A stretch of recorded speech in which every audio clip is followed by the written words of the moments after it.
After we have finished with the Connect settings and options, we now switch over to the Extenders tab.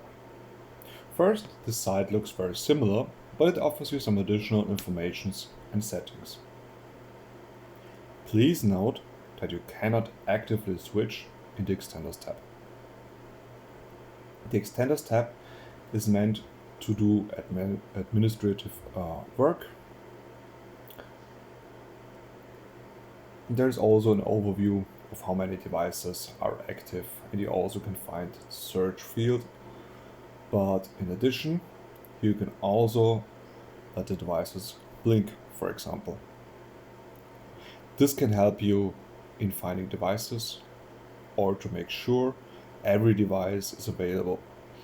You can start and stop the blinking for all the local units or all the remote units. You also can stop it.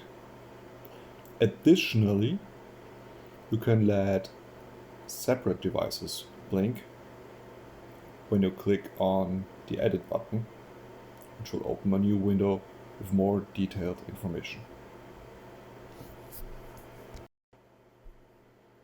This can help you to find single devices in a bigger network. One good example is to rename a device. In this example, I rename this device. Meanwhile, the device is physically blinking. Then I click OK, and the name is saved. Once the window is closed, the blinking will automatically stop.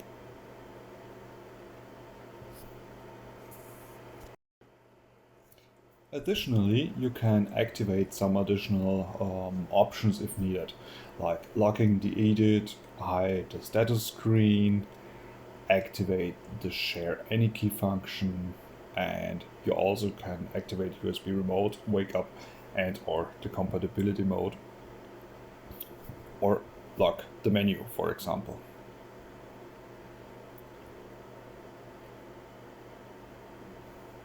On the right hand side, you can find the name, the type, the ID, firmware, multicast addresses, the resolution, and some other useful information about the device.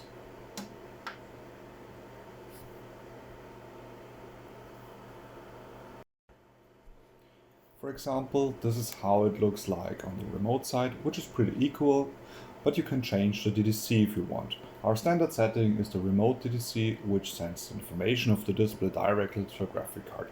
But if you want, you can choose one of our fixed resolutions if necessary. In the switching network, it also can speed up the connections due to the reason that the graphic card don't need to adapt to any changes if it receives the information from every connected devices. The other options are pretty much identical. As a standard, only remote wake up is active, and further information you can find in our manual.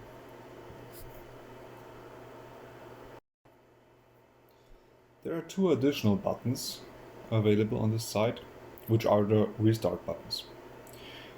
You can either restart single devices or all the local or all the remote devices. To restart a single device, you simply click on that restart button, which you can see here. It will ask if you really want to restart the device. And to restart all the local or all the remote devices, you have to click on the big restart button on the top of the page. If you click on this button, it will ask you if you really want to restart, and you also have to manually type in restart before it restarts every device due to security reasons. And after you clicked on yes, I want to restart all the buttons, the whole network will restart. As I told you, local or remote side. This is usually more for administrators, and it can help you fixing issues in the installations and so on.